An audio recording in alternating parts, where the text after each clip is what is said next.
Oh, well, there we go. That was quick. All right. Um, Parsha Lech Lecha. Parsha Lech Lecha. Lech Lecha in the Torah portion means get out, and where Elohim tells Abram, get yourself out of your country. Um, this Torah portion is basically it's a mural of us. And we're going to take a look at this Torah portion in three different parts because we can't do the whole Torah portion in one sitting. But it does talk about the three major phases in our life. That's one is acceptance, and then, believe it or not, there's denial and separation from Elohim. And then we come back into teshuvah. So we're going to talk about the acceptance part and the difficulties in that part of our coming into a relationship with Elohim. Some of this may seem like, oh, well, we've talked about this sometime in the past, and we may have, but it's something that we really, really need to take to heart. Considering what we talked about in Hosea and what we're going to continue to talk about in our studies of the prophet Hosea, this is a very important lesson for us to keep in mind. So let's talk to our Elohim, and then we'll take a look at Parsha Lech Lecha, Part 1. But Master Yahuwah, we thank you for this opportunity to study your word. We thank you for the opportunity to grow in our relationship with you. And Master, we just ask tonight that you will open our eyes, open our ears, and open our hearts so that we can see, hear, and understand what word tells us. And we thank you for it all, the opportunity to come to know you and love you as our Elohim. In the name of Yahusha, Amen. All right, so Parsha Lech Lecha, consistency in our relationship with Yahuwah, our Elohim, is perhaps the greatest challenge that we all face in the course of our Lech Lecha, which Lecha or Lech means to walk, means a way of life. So in our walk, in our way of life, or the way we live the way that we live our lives, this Torah portion is rich in significant meaning for us to consider as we walk through life, striving to be in a relationship with our Elohim, but often separated from him when we lose focus. And this is why I push this question on the young people so much. Do I believe that Yahuwah Elohim exists? Because that's such an important thing to keep in mind. Because we have a tendency to stray off course and do our own thing and not believe that we can get help from the most powerful entity in existence and beyond. But striving to be in a relationship with Elohim, but often separated from when we lose focus. Now we're going to consider the contrast between the books of Yovalim, which is Jubilees, and Jasher, which will give us some critical background references that will, hopefully, touch us at our very core. And this is going to be, like I said, this is the first part in a three-part study. So I tried to jam all this into one study, and it wasn't working. I mean, this is five pages for the first part, and before we ever reach the middle. So it's best that we break it up so we can kind of eat it in pieces. These are very helpful books. They're commentaries on the Torah. And the book of Yovalim, or Jubilees, wasn't canonized for a variety of reasons, but it was people who chose not to make it part of the canon. And for what little my opinion might count, it's a very critical book, and it should be one that's right there alongside of Bereshit, because it answers so many questions for us. And the same thing with the book of Jasher. So we'll start with Bereshit 12, verse 1 is the first verse of our Torah portion. It says, Now Yahuwah said to Abram. Get yourself out of your country, from your kindred, from your father's house, to the land which I will show you. Now the Hebrew of this kind of gives us some food for thought. Literally, this verse would read, to now, Yahuwah had said, go to Abraham. We could also consider this verse in an easier to understand way, that it would say, up to this point, Yahuwah had been saying, go to Abraham. So something has happened up to this point. Up to this point. Then Yahuwah said, go. Now another way that we can interpret this verse is that Yahuwah said to Abraham, go into yourself, as if to say, look within yourself. A choice needs to be made. And it may not be one that will bring you joy at first. So before we can consider this verse further, we have to look at the book of Yovelim, or Jubilees, to prepare the canvas on which to paint this lesson, as well as the mural of our walk with Yahuwah, our Elohim. So this is from Yovelim, or the book of Jubilees, chapter 12, verses 1 through 7. It says, and it came to pass in the 6th week in the 7th year thereof, that Abram said to Terah his father, saying, Father. And he said, Behold, here I am, my son. And he said, What help and profit have we from those idols which you worship, and before which you do bow yourself? For there is no ruach in them, for they are dumb forms and misleading of heart. Worship them not. Worship Yahuwah, the sovereign ruler of heaven, who causes the rain and the dew to descend on the earth, and does everything upon the earth, and has created everything by his word, and all life is from before his face. Why do you worship things that have no ruach in them? For they are the work of hands, and on your shoulders you do bear them, and you have no help from them. But they are a great cause of shame to those that make them, and a misleading of heart to those who worship them. Worship them not. And check out what his father has to say. And his father said to him, I also know it. I know. Basically,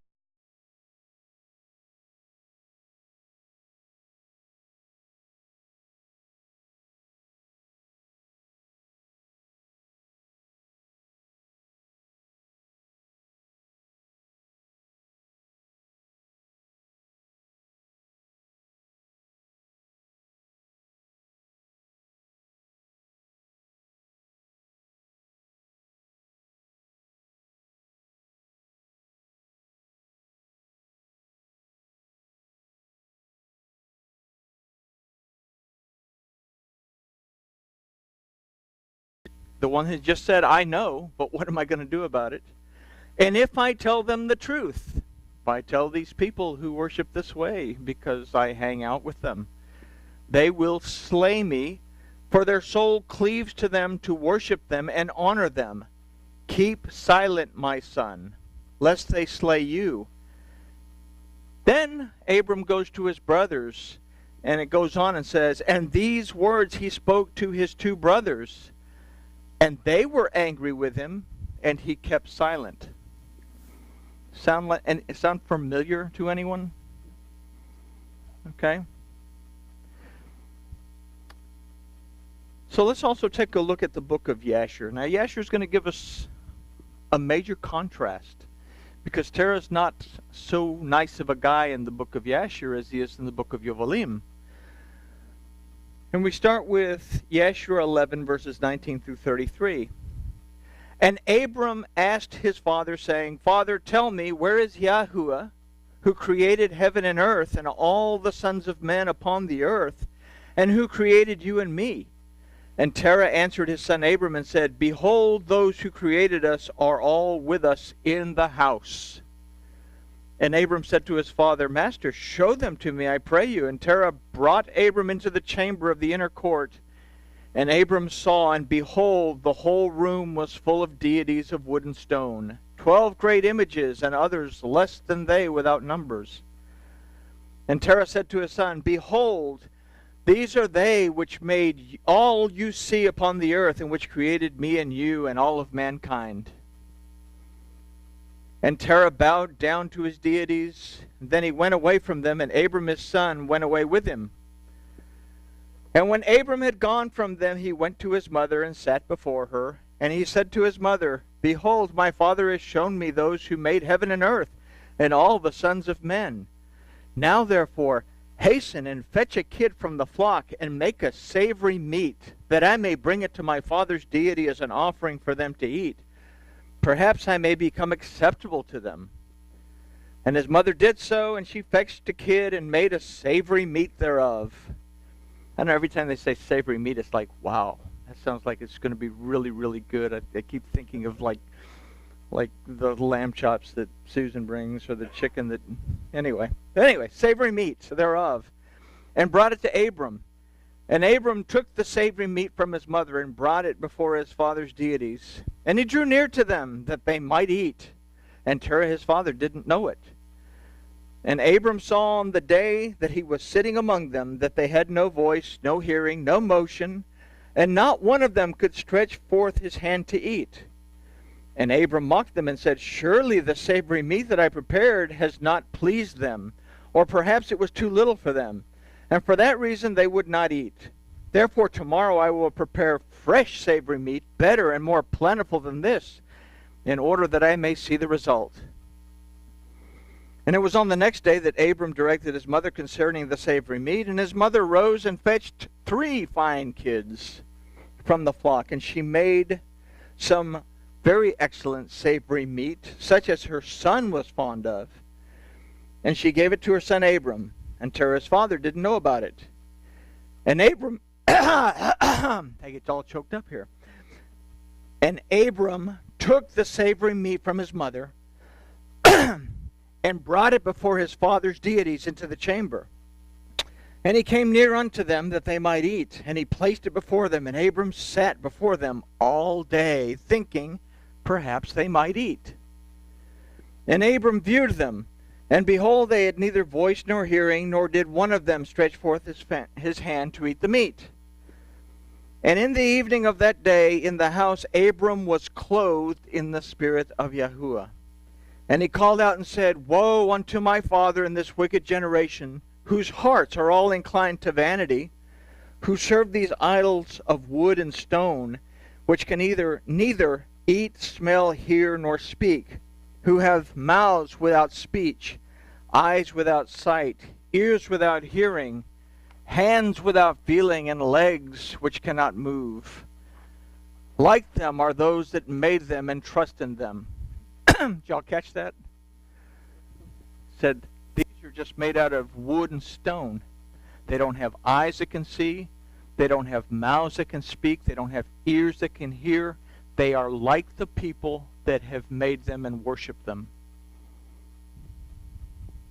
All right? And when Abram saw these things, his anger was kindled against his father. And he hastened and took a hatchet in his hand and came into the chamber of the gods. And he broke all his father's deities. So the story goes on. It tells us that Abram places the axe in the hand of the most powerful looking statue. Then when Terah discovers his deities are destroyed, he's very angry and he questions Abraham, who tells him that the powerful deity holding the axe destroyed them all.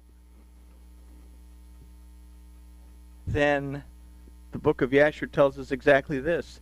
Terah tells Abram that he's a liar. He says that these are just statues of wood and stone and they have no life in them. He knows. But he's not going to change regardless. In fact, he's not going to change to the point that he goes to the king, who is Nimrod, to let him know what's going on. Because he doesn't want anybody to know that this is going on in his house. Somebody is questioning the religion. So he goes to Nimrod.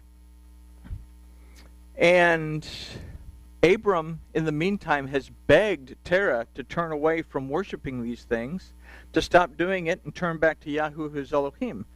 But Terah takes the matter before Nimrod the king, who has Abram imprisoned. And it said, literally, it says he put him in prison for 10 days while he could take it before the masters, the lords of Babylon, and say, what are we going to do? This is a blasphemy. What are we going to do? And they all decide that Abram should be put to death.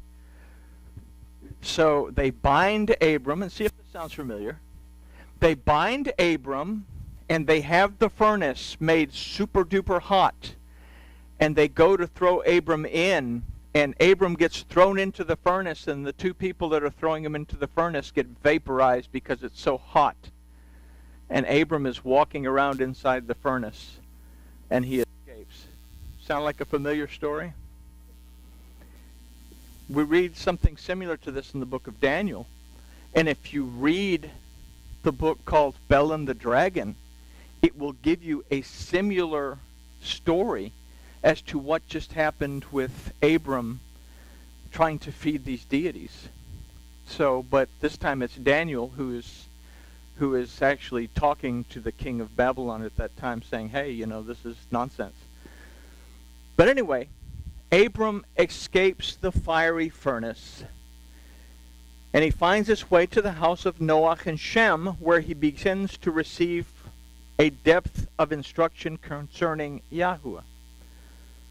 So with this in mind, we have to go back to the book of Yovalim, chapter 12, 25 through 27. Now by this time, Abram has been told that he needs to leave the country and go to Canaan.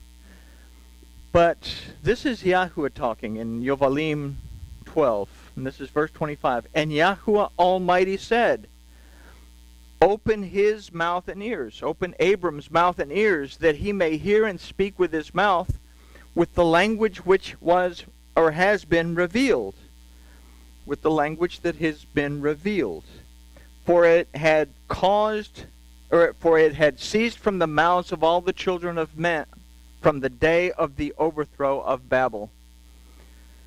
And then Yahuwah goes on. He says, and I opened his mouth, and his ears, and his lips, and I began to speak with him in Ivrit, in Hebrew, in the tongue of the beginning. Some books will say creation, but literally it says in the tongue of the beginning. And he, that's Abram, took the books of his fathers, and these were written in Hebrew, and he transcribed them, and he began from then onward to study them.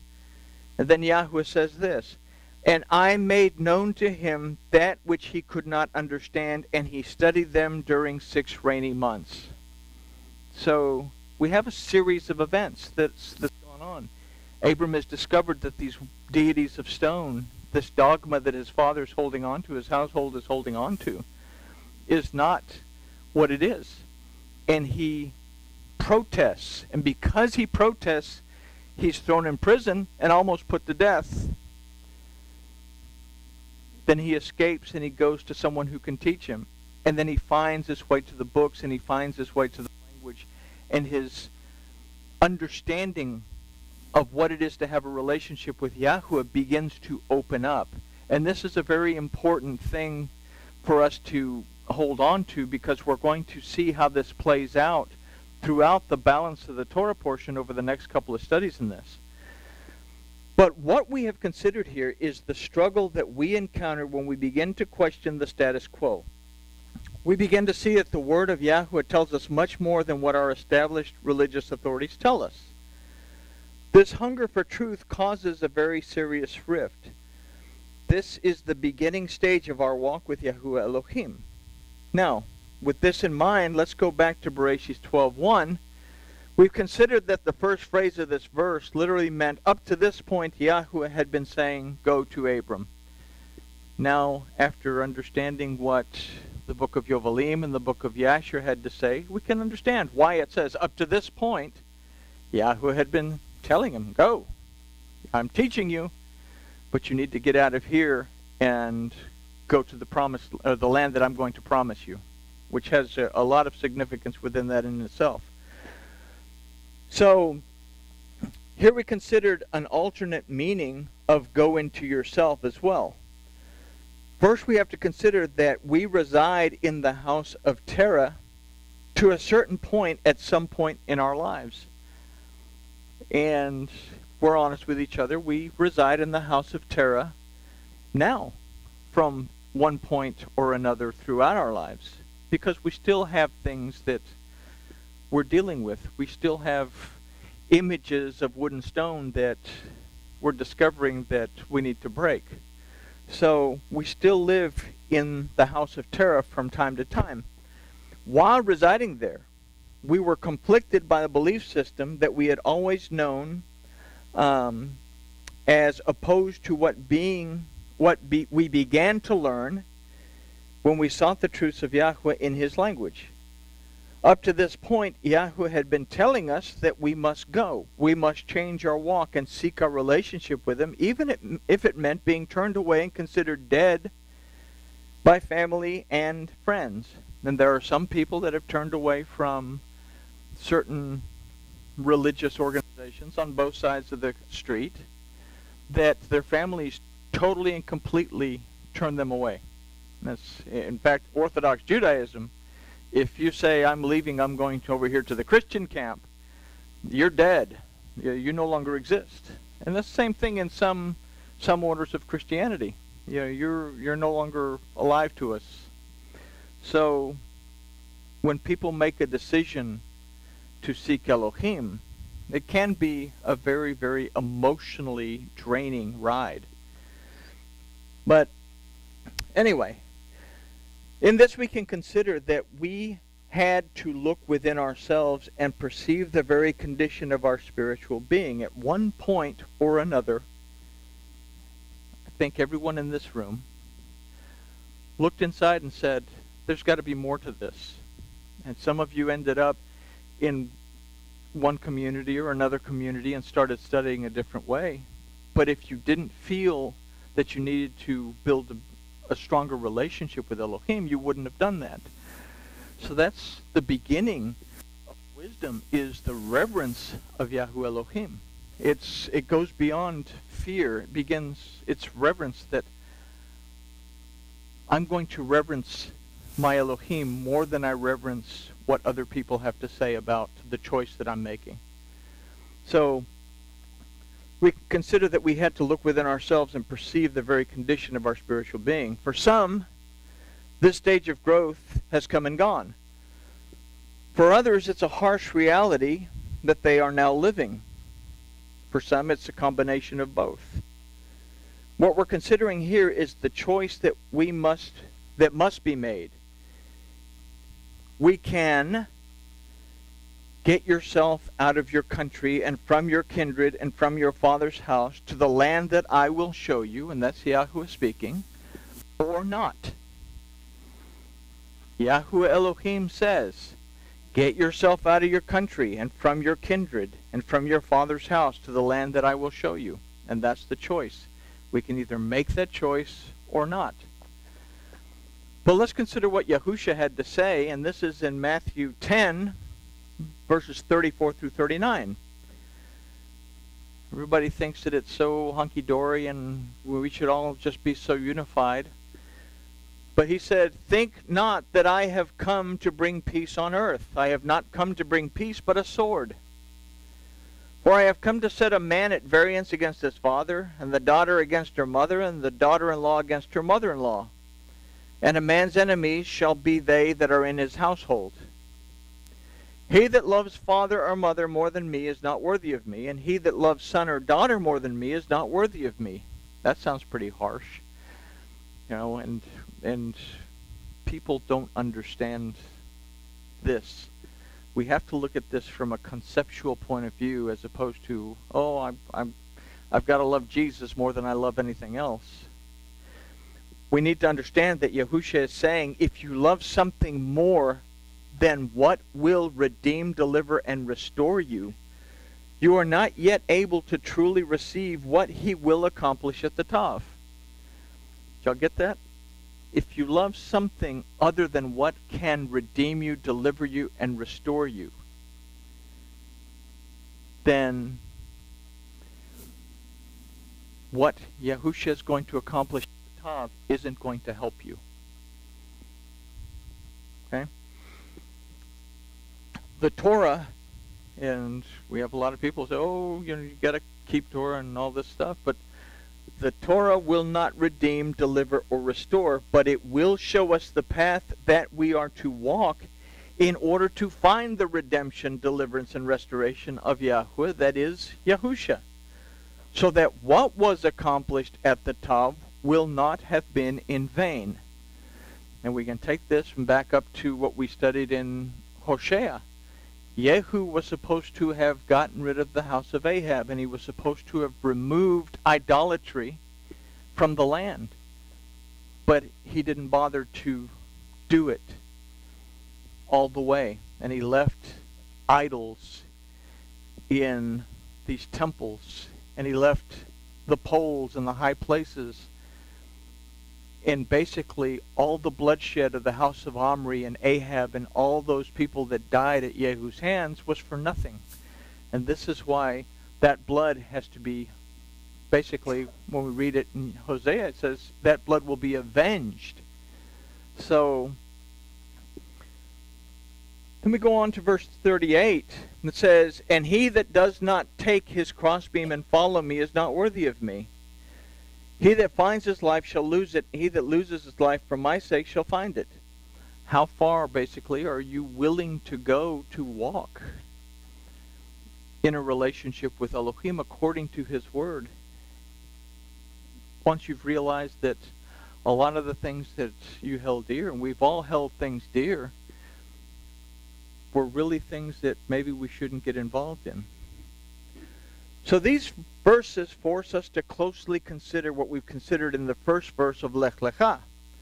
How many people take Terah's point of view in Yovalim, saying, I also know it, my son, but what shall I do with the people that have made me to serve before them? And if you tell them the truth, they will slay me, for their soul cleaves to them to worship them and honor them. Keep silent. So the question is, do we keep silent? If the choice is to seek Yahweh Elohim in spirit and in truth, then we find that, like Abraham, we begin to study. We recall that it says, and he took the books of his fathers, and these were written in Hebrew, and he transcribed them, and he began from henceforth to study them. Then the Ruach of Yahweh connects to our own Ruach, and we begin to understand. We begin to hear directly from Elohim. And then we read, and I made known to him that which he could not understand, and he studied them. We start studying. And then we fall into that anointing. We'll find that in a minute. And then our spirit connects. And then we look at these scriptures and say, this doesn't make any sense to me. And then all of a sudden, we hear that little voice and look at it from this point of view. And then you say, aha, why didn't I think of that? So then we begin to seek guidance from those who can shed more light on what we're learning. Abram escapes and finds his way to the house of Noach and Shem, where he begins to receive in-depth instructions concerning Yahweh. And this is in the book of Yashar, chapter 12 at 61 and verse 61. And it's ironic that when Yaakov fled from Esau,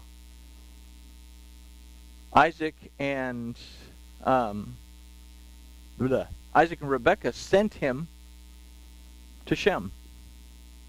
If we read in the book of Yashar, it tells us exactly that. They sent him to Shem for instruction. Then he went to Laban. So we find our way to someone that can shed more light. Although we may be rejected by many, we can take the words spoken to Abram by Yahweh here at Bereshit 12:2 and 3 to heart, as they too will apply to our lives. And they begin to apply. And I will make you a great nation. Literally what this says is, I will make within you a great nation. And I will bless you, and I will make your name great, and you will be a blessing. Just about everybody in this room is a blessing to someone that they come in contact on a daily basis. Because that is what we strive to become. When we build that relationship with Elohim, we get into a relationship with Elohim, that love that we show Elohim begins to manifest out all around us, and we bless everyone we come in contact with. People call us out of the blue and say, hey, can you talk? People end up in your store that